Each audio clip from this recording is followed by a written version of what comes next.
Hello, everybody. I'm Vanessa Weisbrod from the Celiac Disease Program at Children's National Health System, and I want to welcome you to our webcast today. So, we know that you're doing great on the gluten-free diet and that you've been learning since we last saw you in our clinic, but we know that there's always still more to learn and to perfect with managing the gluten-free diet. So, today we're going to work on becoming experts. And what we're going to do is we're going to talk about some of the misconceptions in the gluten-free community. We're going to dispel some of the myths that are flying around about celiac disease and the gluten-free diet. And we're going to review some of the key things that we want to make sure that all of our patients understand about managing this lifestyle. So just a couple of housekeeping items. I'm going to go through the presentation and answer your questions as we go along. There's a question field in the control panel bar, so just go ahead and type in your questions and I'll answer them as they come in. If we don't get to all of the questions today, we will send out a recap email with the questions summarized from the session and answering any of those that we didn't get to live on the broadcast. Also, don't worry about scribbling down notes. You can download all of the slides under the Handouts tab on the control panel. If you just click Handouts, you'll be able to see the PDF of all the slides and download them. So without further ado, I'm going to go ahead and get started. So as I said, I'm Vanessa Weisbrod, and I'm the Director of Gluten-Free Diet Education here for the Celiac Disease Program. Also on my team is Joanna McMahon, and so throughout your time with us at Children's National, you'll probably meet both of us. We're both available by phone and email for support anytime, so please, there are no bad questions. Anytime there's something that comes up and you're curious, please reach out to us so that we can help you get the right answer. Even if you're in the grocery store and having trouble with food labels, we are very, very happy to help. So just as a refresher, I hope that everybody knows what gluten is at this point. Gluten is a protein and it's found in all forms of wheat, rye, and barley. It means that it's those three items plus any derivatives of them. It's most often found in food, but it can also hide in medicine, vitamins, and makeup. So we always need to be double checking labels to make sure that the things that we're buying that will come into contact with our mouths are gluten-free.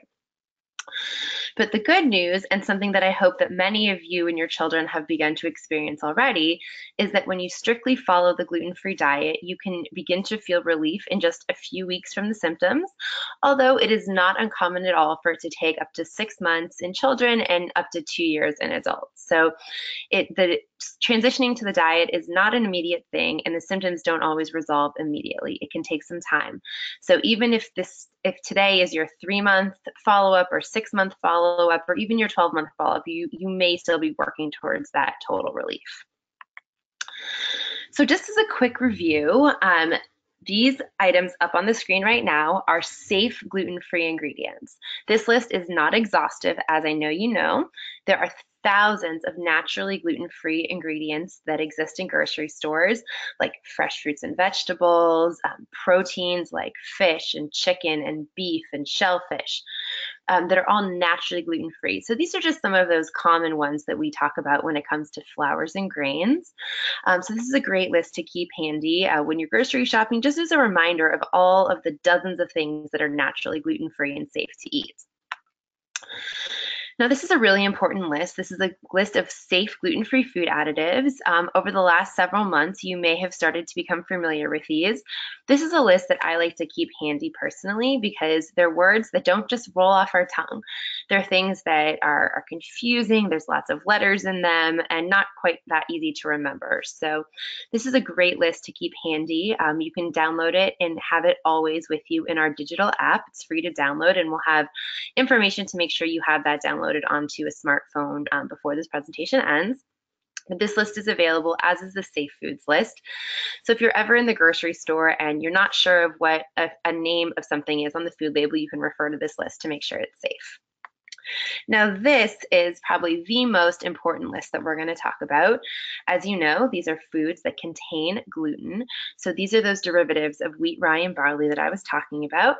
So if you haven't already become very familiar with these items, I would definitely recommend taking a closer look at this list and really starting to remember these names so that when you see these items, you know that they're unsafe for the gluten-free diet. But again, if you're ever, unsure and you're in a grocery store or out to dinner and you're not quite sure if something is safe or not, you can always pull this list up on the app to refer back to it. And then, of course, there are the questionable things that may or may not contain gluten. Beer, even though we obviously don't want to be talking about beer for children because celiac disease is genetic.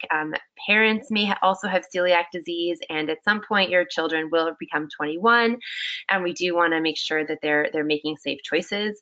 Most mainstream beer is made using wheat or barley, but there are lots of gluten-free versions that are made using corn, sorghum, amaranth, and even strawberries.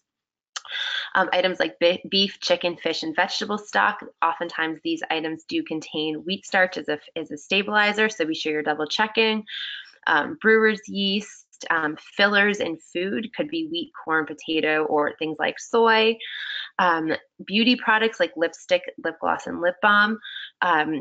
These items could contain wheat in them, so because lip products do come onto our lips and therefore could go into our mouths, we want to make sure that those items are gluten-free. There are lots of marinades that can contain wheat, most often in the form of soy sauce, so we always want to double check those labels. And then spices like mustard powder can contain wheat starch as an anti-caking agent. So you want to make sure that when you are choosing spices, you're always picking pure spice. Oats we're going to talk about later on in the presentation, but it's possible for them to be cross-contaminated.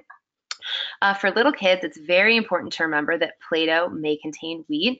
The actual Play-Doh brand is made using wheat flour, so that is unsafe for a gluten-free diet unless there is a plan in place for hand washing and cleanup afterwards to make sure there's no contamination.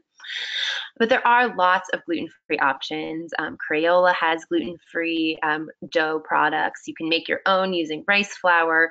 So there are many other options for a Play-Doh replacement. And then in some rare cases, toothpaste may contain malted barley, but it's only very, very limited toothpaste that still contain this. Most mainstream brands are gluten-free. So now we're going to move on to talking about some of the myths in celiac disease and the gluten-free diet. In the United States these days, fake news seems to be the thing that we're all talking about. It's all over the place. So today we're going to talk about some of the fake news items that float around the internet when it comes to celiac disease and the gluten-free diet. The first piece of fake news, a strict gluten-free diet means zero gluten. We're going to talk about these all in depth. I'm just going to first of all talk about the myths, and then we'll go through and dispel each of them. Gluten-free food is healthier than regular food, and a gluten-free diet will help you lose weight. Gluten-free consumers don't mind paying more for food because it's better for them. Gluten is in many medications. Vaccines contain gluten. Gluten-free oats aren't really gluten-free. Now, all of these things are fake. None of these things are true. So I just want to make sure that nobody thinks that these things on the screen are true. And now we're going to go through and talk about why each of them is an untrue piece of information that has been spreading around the gluten-free community. So first of all, let's talk about why a strict gluten-free diet does not actually mean zero gluten. So there are actually a lot of foods that contain no gluten. These are naturally gluten-free things like fresh fruits, vegetables, proteins, nuts, seeds, legumes, and beans, and of course water. All of these things contain no gluten or zero gluten. So when it comes to these things, we could definitely say that. But when it comes to packaged products, it's not quite so easy to use the word zero or no in relation to all of these products. So grains are grown in fields. And most often, the fields are used for many different crops during the year to allow the farmers to have year-round growth. In fields where there's only one grain grown in them, they're often grown adjacent to other grain fields, and the wind blows and nature happens. So the grains can grow from field to field. There's lots of chances for cross-contamination. Then we have the grains being harvested and transported. They're transported in trucks and trains and ships, and these transportation vehicles carry many different types of grains and raw ingredients that some may be gluten-free and some may not. So there are lots of chances that the ingredients that are used in packaged products can come into contact with other ingredients. So that's why the FDA created a labeling law for gluten-free to help manufacturers produce products that are safe and meet at a threshold that is considered safe for people living with celiac disease. So the FDA gluten-free labeling law requires that if a manufacturer is to put a gluten-free label on their product, that the product must not contain wheat, rye, or barley, or any of the derivatives of those ingredients, or the products must be processed to contain less than 20 parts per million gluten. So now we're going to talk a little bit about what that actually means. So 20 parts per million is a very small amount. It's in this picture, you can see there are about 1 million pieces of sand, and circled at the bottom here, there are 20 pieces of sand. So if you think about that tiny 20 pieces of sand amongst the 1 million pieces of sand, it's a very, very tiny amount of gluten that could appear in a gluten-free labeled product. So now, where did this 20 parts per million come from, and how do we know it's safe? So there were a few things that the FDA used to establish this standard. The first is they looked at the sensitivity of the tests developed to detect gluten. So there are lots of different types of tests to detect gluten, and the most common ones are detected at 20 parts per million. These are also the most reliable. When they reviewed the reliability of these tests, they found that at 20 parts per million, the tests were very accurately able to determine the amount of gluten in the food. The tests that went down to 5 parts per million and even 3 parts per million had a very large margin of error. So they deemed that these were not the best and most reliable tests for food companies to be using. But then, so now we have a good test at 20 parts per million. But is that 20 parts per million safe for people to eat who have celiac disease? So that's where researchers came in and did clinical trials and analytical studies to find out whether or not this level of gluten was safe for people. So I see that we have some questions coming in here. Oh, so somebody here is asking about NEMA food sensors. I'm actually going to hold tight on that question for just a second until we get through the labeling, and then we're going to talk about what the NEMA sensors can be used for in restaurants. So they did all of these studies, and what these studies found is that 10 milligrams a day of gluten for people with celiac disease is completely safe with no reaction over an extended period of time. So now the question becomes, what does 10 milligrams a day of gluten look like, and how does that translate into our diet? So when we take 10 milligrams and we look at 20 parts per million, it comes down to 18 slices of gluten-free bread that meet the 20 parts per million standard before you would get to 10 milligrams. So that's a lot of gluten-free bread that you would have to eat before you would reach that threshold. So we can say that you can safely eat a whole lot of gluten-free products at 20 parts per million. If you want to think about this in terms of other types of food, it's about 1 pound of food product that would get you to that threshold. So you can eat a lot of food. All right, we have a bunch of questions rolling in here. Does this mean that it is okay to cheat sometimes? That's a great question, and I'm glad that you asked it right now. So now that we've talked about what that 10 milligrams per day translate to with gluten-free products, we're going to talk about what 10 milligrams per day looks like in a gluten-containing product. So do you think that we can eat 10 milligrams a day and get a whole piece of pizza? The answer is no, because 1/8 of a teaspoon of wheat flour is what translates to 10 milligrams per day of gluten. So it is a very, very tiny amount of gluten that you would be able to safely consume. And this is why we recommend doing your best on a daily basis to maintain a strict gluten-free diet that does not involve cheating. It would be such a minuscule amount that would be okay to eat that it's not worth attempting to get less than 1/8 of a teaspoon of wheat flour into your diet. So what does this mean for our everyday life? We want to always be checking product labels. If you see a gluten-free label, the product must meet the 20 parts per million standard. So any package that you pick up in a grocery store, if it says the words gluten-free on it, it must have met the FDA standard for less than 20 parts per million of gluten. If you ever have a question, it is very important to contact the manufacturer to talk to them about what this means. Okay, so we have another question here about what does it mean if I see that a product says may contain gluten? Could that fall under the safe 10 milligrams rule? So this is another great question. So if a product says that it may contain wheat, rye, or barley, or that it was manufactured in a facility that also produces wheat, rye, or barley, this is where the double checking with the manufacturer comes into question. So there are, like I said before, thousands of products in grocery stores that are naturally gluten-free that might not have a gluten-free label. But then there are also lots of products that are genuinely gluten-free, but the manufacturer just decided that they were not going to put the label on it. How can they do that? Well, the law is actually voluntary. So there's no requirement that if a product is gluten-free that they have to label it as such. The law only applies if a company wants to label a product that is gluten-free. But look at the items up on the screen right now. Popcorn is naturally gluten-free. It's made from corn. So they don't have to label it as gluten-free unless they want to. So they could make a choice to say, nope, we don't want to go through the process of testing. It's very expensive. Our product is naturally gluten-free. We're just not going to label it. So in that case, there may be a statement on the back that says, produced in a facility that also processes wheat, rye, barley, fish, dairy, shellfish, tree nuts, peanuts. These labels are most often just to protect companies from any form of liability. So if you do see these labels, I would very much encourage you to reach out to the company and talk to them about what that label means and what their manufacturing practices are so that you can make a good decision on whether or not you feel it's safe to eat those products. In many cases, you will call them and they will say, you know, we produce black beans in this factory, but we don't own the factory and we can't guarantee that another company isn't going to come in and produce something else, so we put the label on.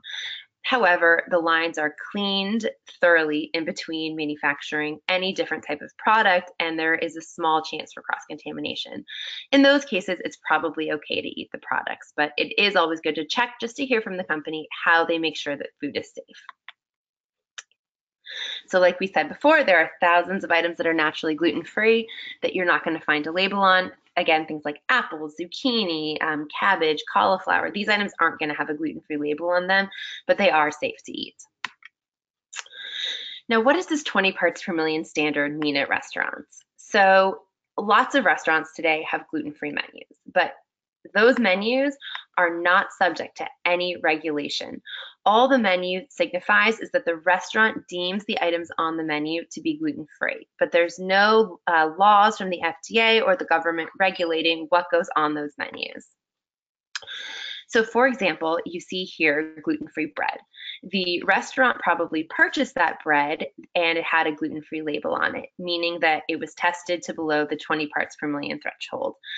However, once that restaurant opens the package and heats it up or puts it on another plate, there's no regulation over the handling of that bread to ensure that it gets to the table safely. So that's why it's really important to ask questions and make sure the restaurant is doing a good job of bringing you the food safely. So now let's talk about French fries. French fries are a naturally gluten-free food that are a staple within the gluten-free community. Most packages of French fries say either that they're gluten-free because the company has chosen to label them as such, or they're made with just potatoes and salt. So gluten-free ingredients. Now, when the restaurant opens that package and puts them into the fryer, if that fryer is shared with other items like chicken nuggets or onion rings, they could no longer be considered gluten-free unless everything that went into that fryer is also gluten-free.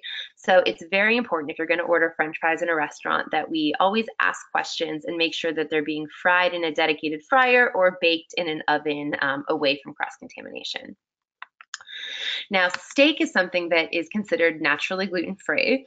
However, many restaurants will marinate the steaks, and it's a really important thing to always ask if the marinades are gluten-free. This is how a naturally gluten-free steak could then can then go to not being safe for somebody with celiac disease. So remember to always ask questions about what's put onto the foods that would be considered naturally gluten-free and then cooked in a restaurant and potentially made to be unsafe. So now we're going to move on to talk about medications. So for many, many years, it was thought that gluten is found in many medications and supplements and over-the-counter drugs. But the truth is that gluten is used in some medications as an excipient, and this is the material that binds the pills together. There are lots of types of excipients, but the most common are corn, potato, lactose, and wheat starch. The inactive ingredient is the excipient. And unfortunately, in the United States, there are no regulations regarding the inactive ingredients being labeled. So even if you were to tell your pharmacist that you or your child has celiac disease and can't have gluten, at no point would your pharmacist ever get an alert when a drug contained wheat starch because it's not required to label it. The good news is that the FDA recently released new guidance, and it turns out that they tested the medications that contained wheat starch, and that the amount they found in the pills was actually less than the amount of gluten that would potentially be found in a single serving of a cookie labeled as gluten-free. So that means that there was less gluten than you would find in a cookie that had 20 parts per million gluten in it. So it's a very, very, very tiny amount. The other good news is that as of today, there are only 13 known prescription medications that contain wheat starch in them. So there are very few drugs that do contain it. However, the drugs that do contain it are, there are some blood pressure medications, there are some ADHD medications, there are antibiotics and birth control pills. Some of those medications are ones that we need to take every day on a regular basis. So it is important, if you're going to be taking a medication multiple times a day over an extended period of time, to check the status of that drug and to make sure that it's gluten-free. So something to talk to your doctor about, and it's also something to double check. Okay, so we have lots of questions coming in here about gluten and medications. So where would you find the wheat starch? Prescription drugs or over the counter? It could be in all of those. It could be in prescription medications, or it could be in over-the-counter medications. So you're going to want to check in both cases. Are there any medications that are definitely safe? Yes. So liquid medications are going to be safe, and IV medications are going to be safe. Also things like nasal sprays, those are liquids. They will never contain wheat starch in them, so you can rest assured that those are going to be fine. When you are prescribed a medication, it's important that you do check in the beginning, but then it's important to check at multiple times if you're continuing to take it, because excipients can change. So you just want to always double check when you get a new prescription that it is in fact still gluten-free. And if you are unsure of how to get the information, you can always check out glutenfreedrugs.com. This is a website maintained by a group of clinical pharmacists at Nationwide Children's Hospital. It is updated regularly and by far the easiest way to confirm the gluten-free status of a drug. All right, so this is actually a very hot topic right now. The myth is that vaccines contain gluten. The truth is that vaccines do not contain gluten, and they are completely safe and very important for people with celiac disease to get. As of now, there are 0 vaccines that contain gluten, and there is no data to suggest that vaccines are unsafe for patients with celiac disease or non-celiac gluten sensitivity. The only thing to point out when it comes to vaccines is that patients with celiac disease could react more weakly to the hepatitis B vaccine and may not have become vaccinated when they were given the vaccine as a child. So it is very important that your physician, your gastroenterologist, or your primary care physician checks the immunity status of patients with celiac disease in relation to the hepatitis B vaccine. So now I just want to take a second and talk about why we're talking about this topic. There was a study that came out earlier this year from Columbia University that surveyed over 1,000 individuals with celiac disease and gluten sensitivity. They did this study because there had been so many patients that came into their clinic thinking that vaccines were not safe for people with celiac disease. So they decided to do a survey to find out if this was really the case. What they found was that 25% of people with celiac disease and more than 40% of people with a gluten sensitivity do not believe that vaccines are safe for people on a gluten-free diet. And out of this group, about 30% reported that they did not get vaccines like the flu vaccine. So we felt that it was very important to address this myth and set the record straight that vaccines are safe for people with celiac disease or gluten sensitivity, and that it is very important to continue getting vaccines like the flu vaccines and for children to continue being vaccinated on a regular schedule. Okay, a couple more questions here. Could this happen with any other types of vaccines? All vaccines are safe for people with celiac disease. There are no vaccines that are unsafe today. I suppose there's a possibility it could change in the future, but as of now, there is no evidence that vaccines are unsafe. Are there any other vaccines where there's a lack of immunity for patients with celiac disease? No. Right now, the only known vaccine that could produce a lack of immunity is the hepatitis B vaccine. So that's the one that you're going to want to double check with your pediatricians or gastroenterologists. All right, so now the hottest topic that we get in our clinic is oats. So the myth is that gluten-free oats aren't really gluten-free. So let's talk about what that means. The truth is that certified gluten-free oats are safe, but that in some cases, patients with celiac disease could actually be reacting to the protein that's found in oats, and that the reaction that they're feeling is actually from the protein in oats, not from gluten. So I want to start from the beginning here and talk about the different types of oats that you're going to find in grocery stores. The first are just generic oats. These are oats that are grown in fields that are adjacent to other crops, including wheat, rye, and barley. There's cross-contamination in the fields when they rotate crops throughout the year. There's cross-contamination from the wind blowing different grains across the field. Then there's cross-contamination when they're harvested, transported, and processed. So these are your general oats. These oats will not have a gluten-free label on them, and these are considered unsafe for people managing a gluten-free diet. The only types of oats that people with celiac disease should eat are those that are specifically labeled as gluten-free. Now, there are two types, and from looking at the label, you will not be able to tell which type you're purchasing, but it will be one of the two that I'm about to talk about.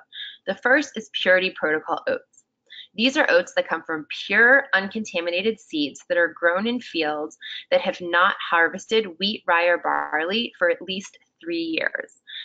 These grains are seeded and harvested using machinery that has only touched gluten-free oats and is transported using cleaned equipment and rail cars or trucks. They're all processed in dedicated gluten-free facilities, and then they're extensively tested for any gluten contamination. So these would be called Purity Protocol oats. And again, you won't see Purity Protocol on the label, but it is one method for manufacturing safe gluten-free oats. Second are what we call mechanically sorted oats or optically sorted oats. This is when the manufacturers will have generic oats that are grown in the same fields as other grains. But then once they harvest them, they sort them to remove the unwanted kernels of wheat, rye, and barley so that you have a batch of just oats. Then once they're sorted, the oats are cleaned and then they are harvested and transported in clean, safe transportation vehicles to a dedicated gluten-free facility. So again, both of these ways, the Purity Protocol and mechanical or optical sorting, can be considered safe for patients who are on a gluten-free diet. And if you see a gluten-free label on oats, the oats will have gone through one of those two processes. So now the Cheerios controversy. So this comes up at least once or twice a week in our clinic, so we want to address it for everybody. Cheerios uses a mechanical sorting process for their gluten-free oats. We get a lot of questions as to why Cheerios don't use dedicated oat fields. And the truth of the matter is that if Cheerios were to use only dedicated gluten-free oat fields, they would wipe out the entire supply of gluten-free oats in one day. That is how many oats they need in order to produce the billions of boxes of Cheerios that they produce every year. So they had to find a different way of doing it so that they could maintain the level of oats that they needed to produce and meet the demand for Cheerios in the community. So they developed this mechanical sorting process. And it was working great until about October 2015 when there was a recall. What happened during this recall is that there was a disabled train that General Mills used to transport the Cheerios. And when the train became disabled, they had to transfer all of the sorted gluten-free oats to tankers, and the tankers were not thoroughly cleaned first, and they previously contained wheat flour. So this particular shipment of oats was contaminated with wheat flour. This batch affected a small selection of original and Honey Nut Cheerios only. They were contaminated with wheat starch, and they were eventually recalled. After this incident happened, General Mills changed their process, and they instituted a different and very rigorous process of testing at various stages in production. So at 3 different stages of production, they implemented testing to make sure that errors like this never happen again. So to rest assured that Cheerios are in fact gluten-free, for each lot of Cheerios that are produced, 12 to 15 cartons are actually pulled from the final production stage every 2 hours for testing. So this means that throughout the day, these boxes are being pulled off the lines in the factories to double check that the Cheerios that are going out the door are in fact safe for the gluten-free diet. So now what do we hope that you will get from this oats lesson today? Before you introduce oats into your diet for people with celiac disease, we want to make sure that you're on a stable gluten-free diet. So for those of you who were diagnosed, 3 or 6 months ago or even a year ago, we're hoping that at this point you're feeling good and that you're really stable on your gluten-free diet. We want to make sure that you're not experiencing symptoms anymore and that your TTG levels have normalized from what they were at the time of diagnosis. Then at that point, you can reintroduce oats into your diet. If you experience symptoms once you start eating oats again, what we're going to do is, first of all, confirm that the oats you're eating are actually gluten-free. Make sure that there's that gluten-free label on them, and perhaps even reach out to the manufacturer to talk about their process for manufacturing, just to confirm that you're eating a safe product. Then we're going to ask you to remove oats from your diet again to stabilize and to reintroduce oats a second time with a different certified gluten-free oat product. Then, if you continue to have a reaction, we can look more thoroughly at whether or not you actually have an intolerance to oats versus having a reaction to gluten. So here we have another question. How do we tell if we're allergic to oats? So there are a couple different things. One, we can do this elimination diet that we just spoke about, and this is really the easiest way. If we make sure that you're getting a certified gluten-free oat product and that is the only thing causing a reaction, it's probably oats that you're reacting to. We can also refer you to our allergy program here at Children's National to talk with the allergy team more about specific testing for oats. All right, so now we're going to move on to talking about nutrition and costs of gluten-free products. This is something that's really important as we get more in depth into managing the diet. The reason for this is that the high cost of gluten-free products could lead to a risk for reduction in dietary adherence. If the food costs too much, we're not going to buy it and we're not going to eat it. So it may lead to not sticking to the diet. Then, if the food that we're eating has a lower nutritional value, it could lead to other health complications and vitamin and mineral deficiencies. So we want to make sure that we have a balanced sense of our gluten-free diet. So with celiac disease, we spend a lot of time talking about why gluten is bad, but what we never do is talk about why gluten is good for food that it's in. So as you know, gluten is a protein. And when it's in food, it provides structure and texture, viscosity, and it helps to thicken food. So when we're on a gluten-free diet and we have to take the gluten away, we have to find a replacement for it. But there's actually no one-to-one replacement for the nutritional or the structural properties that gluten provides in food. So we therefore have different nutritional values for the food that we're eating that's packaged, and we have to think a little bit more about how this fits into our daily diet. And also because there is no one-to-one replacement, manufacturers are left using a combination of ingredients. So things like almond flour and coconut flour, sorghum flour, amaranth, white rice, brown rice, all of these ingredients get blended together and they have a very different nutritional composition than your traditional wheat flour. They also cost a lot more, so that's where the price goes up, is that when things cost more for the raw ingredients, the finished product is also going to cost more. So now there was a big study that came out earlier this year from the UK that looked at the nutrient and cost information of gluten-free products. And I'm just going to talk briefly about the study because I think what their findings were really interesting and will help us better understand the food in the US as well. So they reviewed 679 gluten-free products and they compared them to 1,045 gluten-containing products in 10 different food categories. They looked at things like brown bread, white bread, cereals, white flour, whole grain flour, pizza bases, whole grain pasta, white pasta, crackers, and biscuits. For the nutritional review, they looked at fat, saturated fat, sugar, and salt. And they got this information from the product packaging or websites from supermarkets that sold these products. For the cost, they looked at the cost per 100 grams of food available at your traditional mainstream grocery stores and online retailers. What they found is that the nutritional composition is not the same across all categories. For fat, with the exception of crackers, they found that most gluten-free food products had a higher percentage of high and medium fats. However, there was great variance depending on the specific products within each category. And again, that goes back to what ingredients did the manufacturer use. If they used almond flour as the main flour, it's going to be very different than if they use brown rice as the main flour. And then for median total fat for brown bread and white bread, it was more than double the fat of those in regular gluten-containing products. The sugar levels varied in 8 of the 10 categories. Some were much higher, like white bread, white flour, pizza bases, and whole grain flours. But then in some, it was much lower. So again, looking at the product labels and just picking one that fits into your daily needs.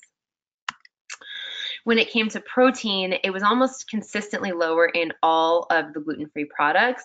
However, we really want to point out that this may not be clinically significant because we eat protein in many other things like meat, eggs, dairy, fish, beans. So we get protein in a lot of other places, so we don't necessarily need to rely on it in all of our packaged goods. The salt content was higher in 4 of the categories, like whole grain flour, white pasta, breakfast cereals, and crackers. And fiber was different in about half of the categories. So it was higher in the bread products, but lower in things like breakfast cereal and pasta. So what does this mean in the US and for our daily purchasing of products? So here on the screen now, I have a multigrain gluten-free bread compared to a gluten-containing multigrain bread. So if we just start out by looking at the fat, the gluten-free bread has 3.5 grams of fat, or 5% of your daily value, compared to only 2 grams in the gluten-containing. So much less fat in the gluten-containing bread. The dietary fiber for gluten-free was less than 1 gram compared to 3 grams in the gluten-containing. Protein in gluten-free was less than 1 gram compared to 5 grams in the gluten-containing. Sodium in the gluten-free, 170 milligrams of sodium compared to only 115 in the gluten-containing. So as you can see here, big differences in the nutritional value. The gluten-containing was far superior to the gluten-free version. So here we go with pizza crusts. Again, we're going to find very, very similar. More calories from fat in the gluten-free than in the gluten-containing. The total fat in gluten-free was 5 grams compared to 3.5. So again, much more. The carbohydrate count was 31 grams for gluten-free compared to 28 for the gluten-containing. 5 grams of sugar in the gluten-free versus less than 1 gram of sugar in the gluten-containing. And 4 grams of protein in the gluten-free compared to 6 in the gluten-containing. So again, the gluten-free was much less nutrients in it than the gluten-containing. Up on the screen now we have 2 pastas made by the same company, one gluten-free and one not. I highlighted in the same color the different nutritional values for them. The calorie counts are exactly the same. However, the fat calories in the gluten-free were 10 compared to only 1 in the gluten-containing. Again, a higher carbohydrate count for gluten-free, a lower fiber count in gluten-free, and a lower protein count for gluten-free. But the big takeaway from this slide is that for the gluten-containing, down below here, you see all of the fortified vitamins and minerals that are added to it, like iron, thiamine, riboflavin, niacin, and folate. There's big amounts added into that gluten-containing pasta, whereas there were none added to the gluten-free. So just something to keep in mind, that we're not getting those fortified products in the gluten-free marketplace. So now let's talk about the cost of these things. On average, the study out of the UK found that gluten-free products were about 159% more expensive than the regular products. The median cost of brown and white bread was more than 4 times the cost of the regular gluten-containing bread. And these findings were in line with previous studies that had found an increased cost of between 76 and 518% for gluten-free products. So now what I want to do is look at the cost of these products that we talked about in the United States. So we have, again, the two bread products. The gluten-free bread was $6.49 for 14 ounces of gluten-free bread, compared to $4.19 for 24 ounces of gluten-containing bread. So you're getting 10 more ounces of bread, but you're paying over $2 more for the gluten-free version. So this represented a 155% increase in the cost for gluten-free bread. For pizza crust, we had actually equal amounts, so the same amount of crust, 2 crusts per package. The gluten-free version was $5.49 versus $2.67 for the gluten-containing, marking a 205% increase for the gluten-free crust. For the pasta, for gluten-free, it was $2.39 for 12 ounces of gluten-free pasta, compared to $1.33 for 16 ounces. So again, you're getting more gluten-containing pasta for far less money. And this was a 202% increase in cost for the gluten-free product. So what do we do with this information? So to start out with, the higher fat content, it might be inevitable just because of the varying nutritional compositions of the alternative grains. Things like almond flour and coconut flour, just in their natural form, have more fat than wheat flour. So that might be unavoidable. But we still need to think about what this means for our overall daily diets and make sure that we're picking things that help us meet our nutritional goals. So you need to read food labels carefully and choose processed foods that are better for us and meet our nutritional needs. If you have any questions about what that means, I would very much recommend meeting with a dietitian who can look through your daily food intake and help you set goals for yourself. You can also think about relying more heavily on a naturally gluten-free diet, things like fresh fruits and vegetables, whole grains and dairy, lean proteins, and things that just don't have those added fat and salt content. And then you can think about making your own. So by making your own food, you have control over what goes into it. So you can think about alternative fats like avocado, Greek yogurt, and applesauce. You could use less sugar or a sugar replacement and reduce the amount of salt.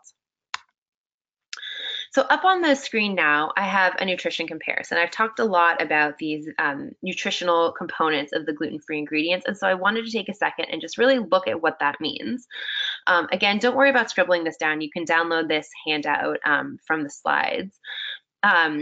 So up here we have the most common gluten-free replacements, and at the bottom, whole wheat flour, so you can see the comparison. But what I really want to point out here are these 4 ingredients, or 5 ingredients: brown rice, white rice, tapioca, and corn and potato flour. These are the most common ingredients that are used in gluten-free products found in grocery stores. And as you can see, compared to whole wheat flour, they have considerably less nutritional value. So you really want to think about the foods you're purchasing and what you're eating with them so that we can make sure that we're maintaining a good balance in our daily diets.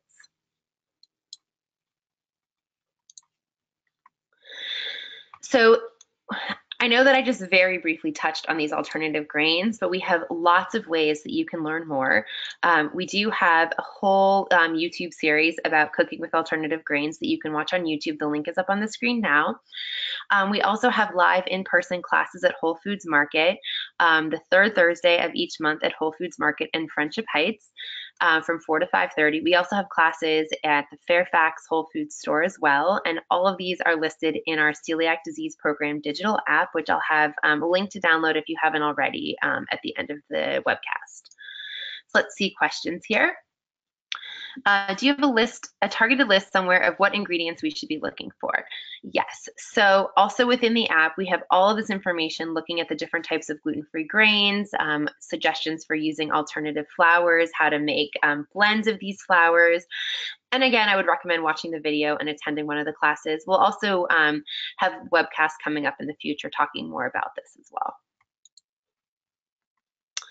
All right, so now what do we do about the cost of products?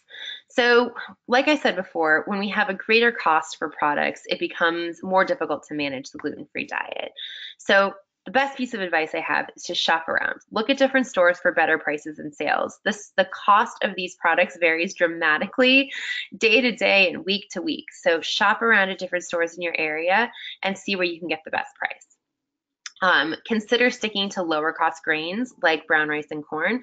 They are considerably cheaper than things like almond flour and coconut flour. And then again, pick naturally gluten-free foods that don't have the increased price tag for them having that gluten-free status.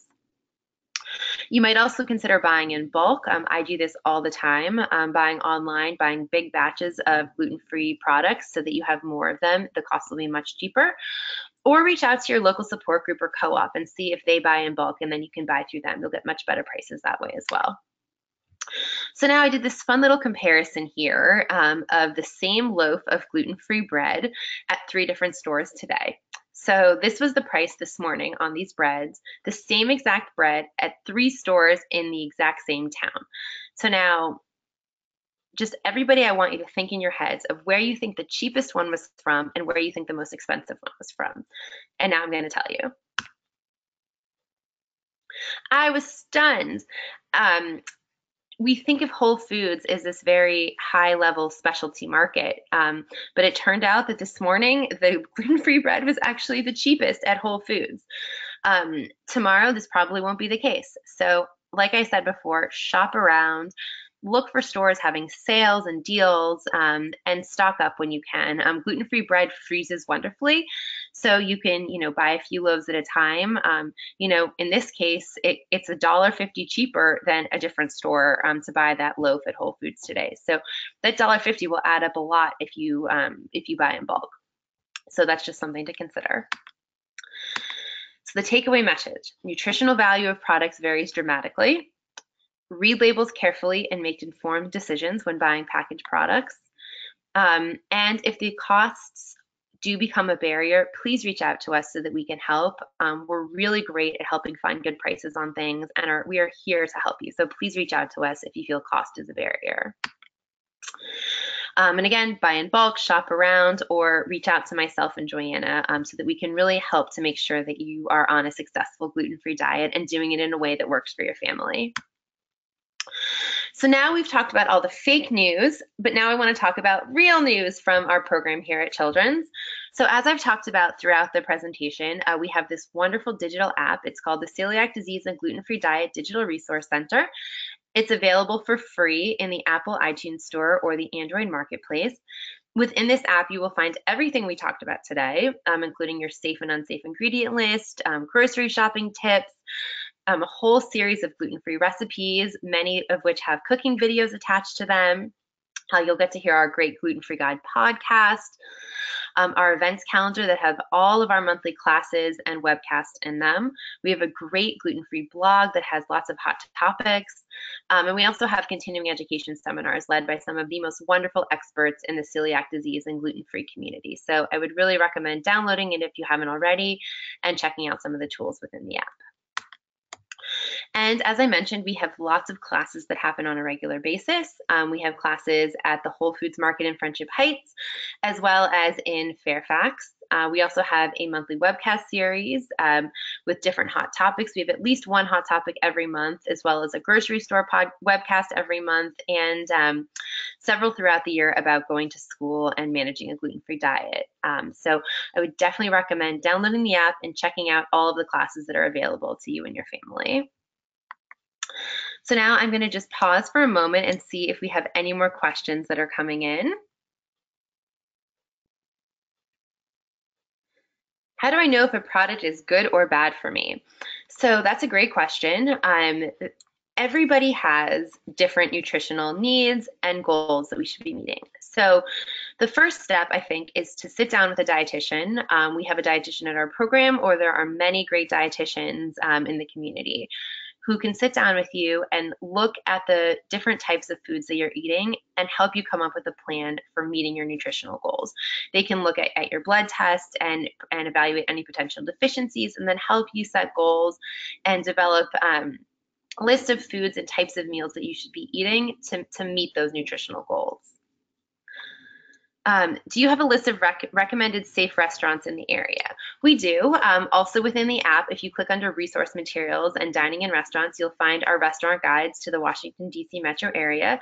There are lists for Montgomery County, there are lists for D.C. and for Virginia as well.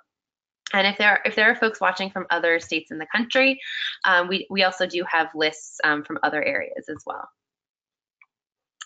What if your child is a picky eater and resistant to eating healthier? So in order for a child to actually start liking a food, they have to taste it many, many times. I think the number is actually about 17 times they need to eat a food before they start to like it. So I would recommend to continue trying. Try it in different forms and just help them try foods in different ways. Try cooking them differently. For example, I have a 2-year-old and a 4-year-old, and broccoli was something I really wanted to get them to eat, but they didn't like it just plain and steamed. So I started making broccoli rice, where I let them help me pick the broccoli pieces off the stems, and then we cut it up real small, and we steamed the broccoli in chicken broth with brown rice and shredded carrots. And now my kids beg for broccoli rice because they love the way that it's soft and the taste of it with the chicken broth and the rice together. So, try and look for new ways to incorporate it. A great way to get kids to eat green peas, for example, is to put them into mashed potatoes. They can go searching for the peas and the potatoes and, hopefully start to eat them as well. Okay, I see a couple people typing here, so I'm just going to hang tight for a second and let the questions come up.